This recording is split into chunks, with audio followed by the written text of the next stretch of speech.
Why Loisa Andalio forgave Ronnie Alonte despite being unfaithful in the past, aminado siya at hindi na niya uulitin, pag-usapan natin yan.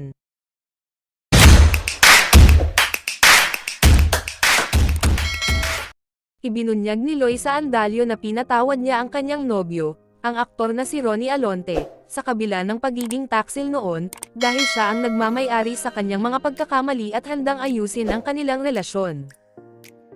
Ipinunto ni Andalio na ang pagpapatawad kay Alonte anuman ang kanyang pagtataksil ay ang kanyang pagpipilian sa isang panayam sa Push na na-upload sa opisyal nitong channel sa YouTube noong Biyernes 18 ng Agosto, na nagsasabi na nagawa niyang sabihin ang kanyang mga nakaraang pagkakamali. Yung point na inamin niya yung pagkakamali niya, yun yung malaking bagay kasi marami akong kilala sa past relationships ko na huling-huli mo na, hindi pa umaamin, she said. Mas mahirap patawarin yung mga huling-huli mo na, todo deny pa.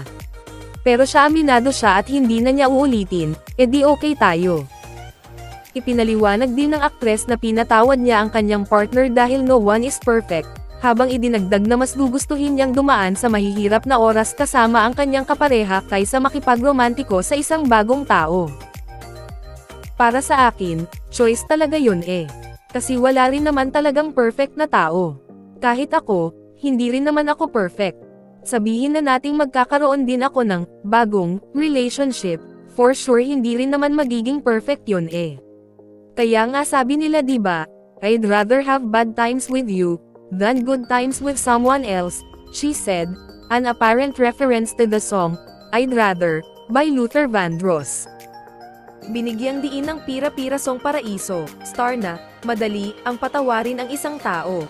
Dahil ipinaliwanag niya na ang pagpili ng pagpapatawad kaysa sa galit ay isang paraan ng paghahanap ng kapayapaan sa loob. Sa totoo lang, hindi lang talaga mahirap magpatawad, talagang tao din kasi yung mga nagpapakomplika ng mga ganyan, yung forgiveness, para sa atin din naman yun, kapag pinatawad natin yung tao, magkakaroon tayo ng peace sa sarili natin, she said. And in fairness naman sa kanya, deserving naman siya, she further added, while gesturing ta Alonte.